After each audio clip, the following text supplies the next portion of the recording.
لقد أنزلنا إليكم كتابا فيه ذكركم أفلا تعقلون ہم نے تمہاری طرف ایسی کتاب نازل کی ہے جس میں تمہارا تذکرہ ہے، کیا تم نہیں سمجھتے؟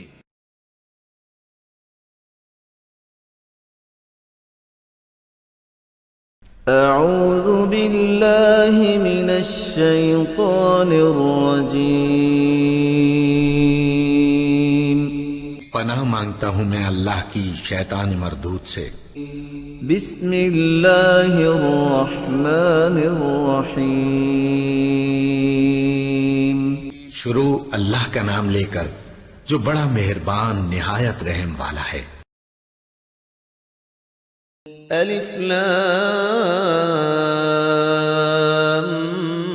میم، تلك آیات الكتاب الحکیم، هدى ورحمة للمحسنين الذين يقيمون الصلاة ويؤتون الزكاة وهم بالآخرة هم يوقنون أولئك على هدى من ربهم وأولئك هم المفلحون ومن الناس من يشتري لهو الحديث ليضل عن سبيل الله بغير علم ويتخذها هزوا أولئك لهم عذاب مهين وَإِذَا تُتْلَى عَلَيْهِ آيَاتُنَا وَلَّى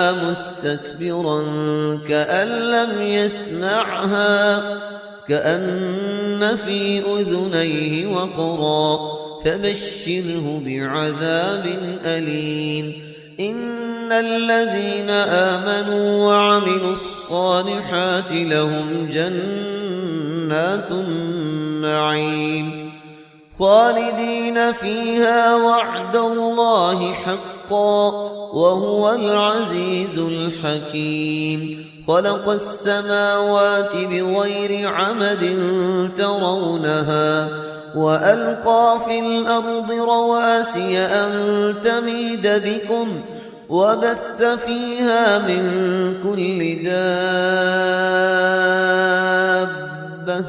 وَأَنزَلْنَا مِنَ السَّمَاءِ مَاءً فَأَنبَتْنَا فِيهَا مِن كُلِّ زَوْجٍ كَرِيمٍ هَذَا خَلْقُ اللَّهِ فَأَرُونِي مَاذَا خَلَقَ الَّذِينَ مِن دُونِهِ بَلِ الظَّالِمُونَ فِي ضَلَالٍ مُّبِينٍ وَلَقَدْ آتَيْنَا لُقْمَانَ الْحِكْمَةَ أَنِ اشْكُرْ لِلَّهِ وَمَن يَشْكُرْ فَإِنَّمَا يَشْكُرُ لِنَفْسِهِ وَمَن كَفَرَ فَإِنَّ اللَّهَ غَنِيٌّ حَمِيدٌ وَإِذْ قَالَ لُقْمَانُ لِابْنِهِ وَهُوَ يَعِظُهُ يَا بُنَيَّ لَا تُشْرِكْ بِاللَّهِ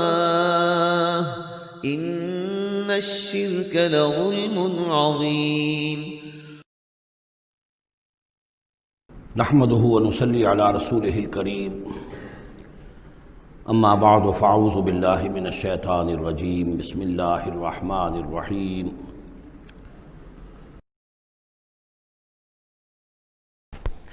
سورۃ لقمان بسم اللہ الرحمن الرحیم الف لام میم تلک آیات الکتاب الحکیم۔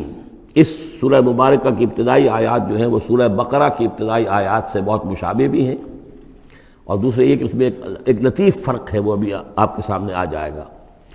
تلک آیات الکتاب الحکیم ھدی ورحمۃ للمحسنین الذین یقیمون الصلاۃ ویؤتون الزکاۃ وہم بالآخرۃ ھم یوقنون اولئک علی ھدی من ربہم واولئک ھم المفلحون۔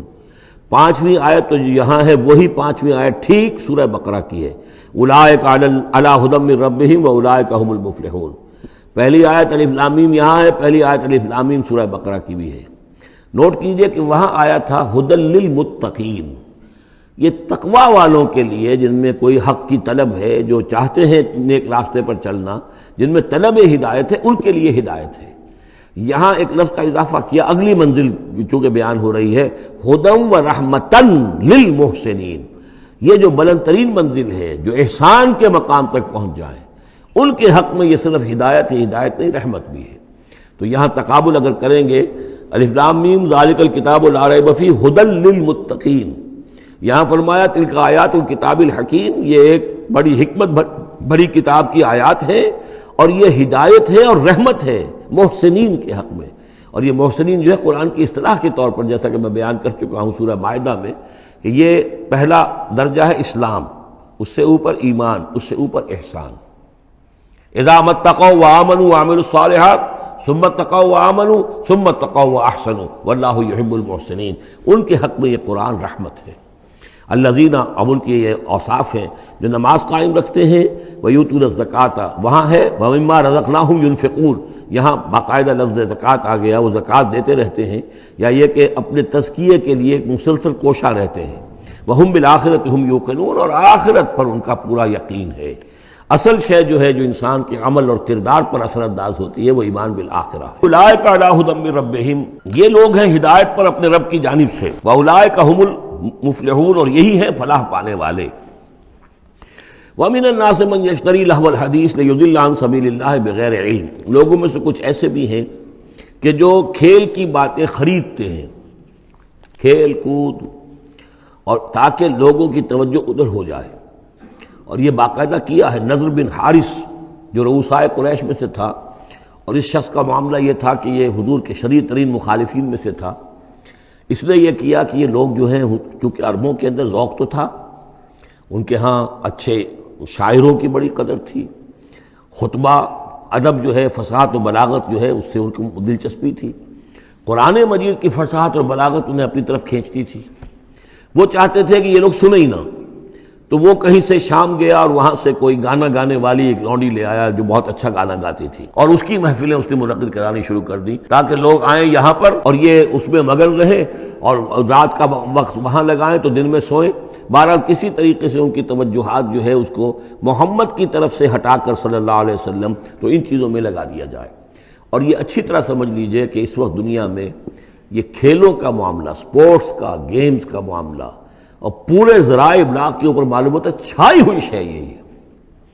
ٹی وی کے اوپر تو معلوم ہوتا ہے کہ دنیا کی اہم ترین شے جو ہے وہ یہ گیمز ہیں، ان کے ٹورنامنٹس ہیں، وہ وہاں ہو رہا ہے، یہاں ہو رہا ہے، وہاں ہو رہا ہے، یہاں ہو رہا ہے، یہ ٹینس کا ہے، یہ فلاں کا ہے، یہ تیراکی کا ہے، اور یہ گیم، اس لیے کہ اسی کو دیکھتے رہو۔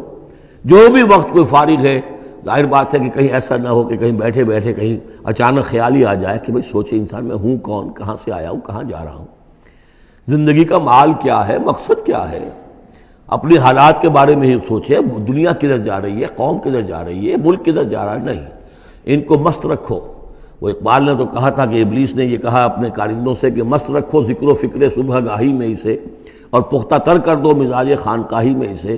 اس سے اگلی بات ہے کہ جو آج دنیا کے ابلیسوں نے جو ایجاد کی ہے، کہ یہ کھیل کود، اسی طریقے سے یہ ایکٹرز، یہ ڈرامے، اور پھر ان کے ایکٹرز اور ایکٹریسز کی زندگیاں، اور ان کے جو بھی سکینڈلز ہوں، جس طریقے سے کہ ان کو دنیا میں پھیلایا جا رہا ہے تاکہ وہ نوجوان نسل بھی بس ان دلچسپی میں پڑی رہے۔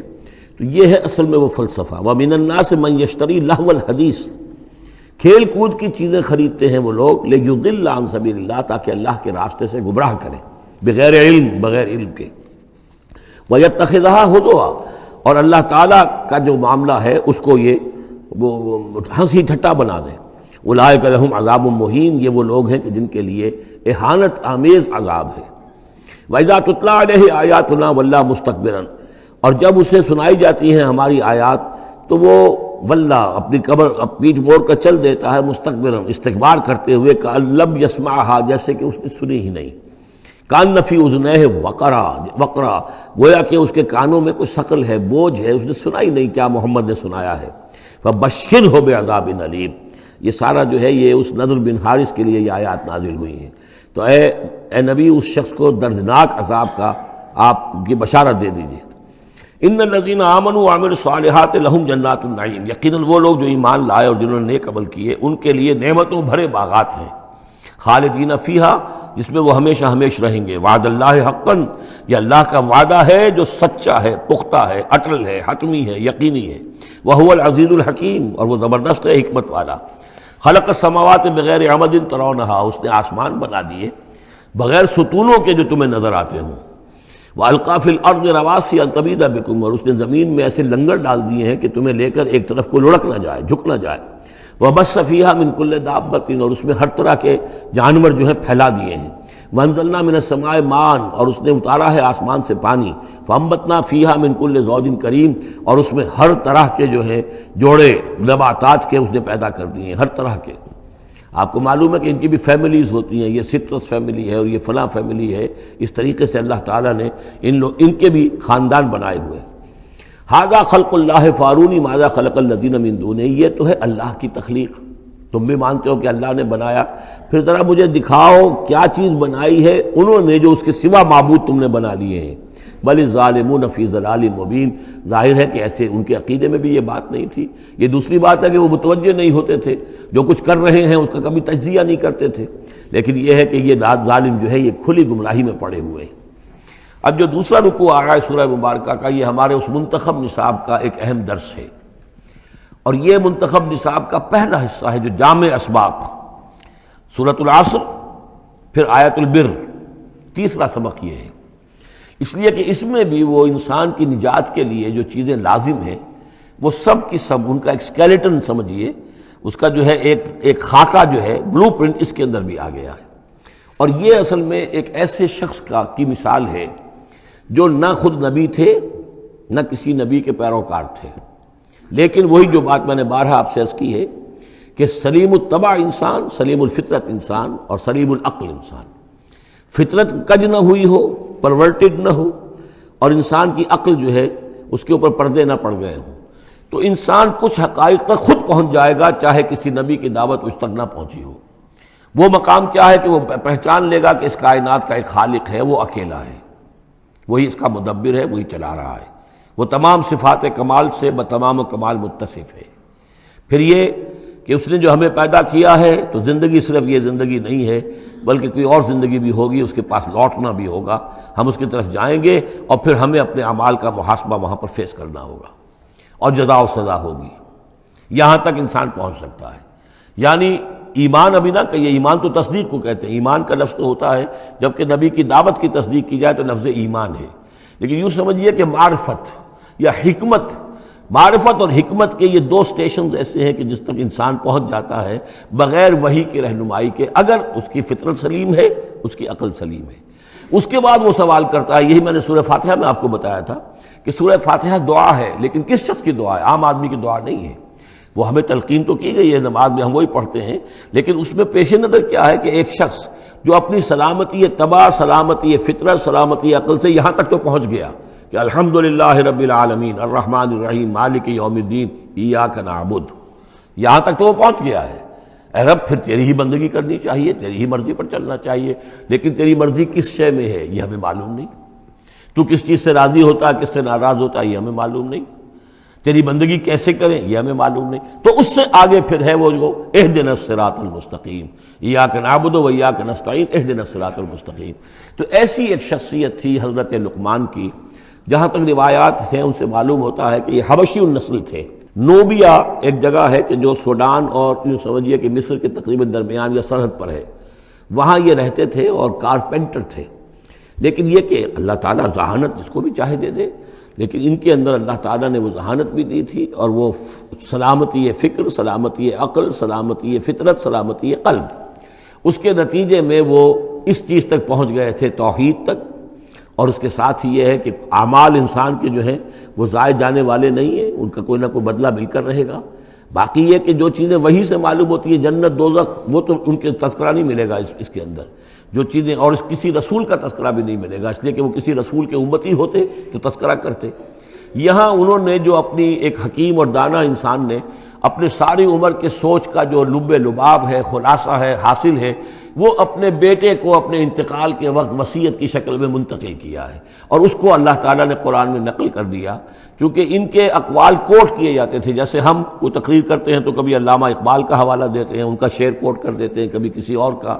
تو یہ بھی اصل میں عرب میں خطباء اور شعراء جانتے تھے کہ یہ لقمان جو ہیں یہ بہت ہی حکیم اور دانا انسان تھے، اور ان کے اقوال جو ہیں کوٹ کیے جاتے تھے اشعار میں بھی اور خطبات میں بھی۔ تو اللہ نے بتایا کہ دیکھو یہ لقمان بھی جو اپنی سلامتی طبع اور سلامتی فکر کی وجہ سے جہاں تک پہنچا، وہ وہی اصول ہے کہ جن کی طرف محمد تمہیں دعوت دے رہے ہیں صلی اللہ علیہ وسلم۔ وَلَقَدْ آتَيْنَا لُقْمَانَ الْحِكْمَةَ، اور ہم نے لقمان کو دانائی عطا کی۔ دانائی کا نتیجہ کیا تھا؟ انشکر للہ، کہ شکر کرو اللہ کا۔ دانائی کا تقاضا، فطرت کی سلامتی کا تقاضا کیا ہے؟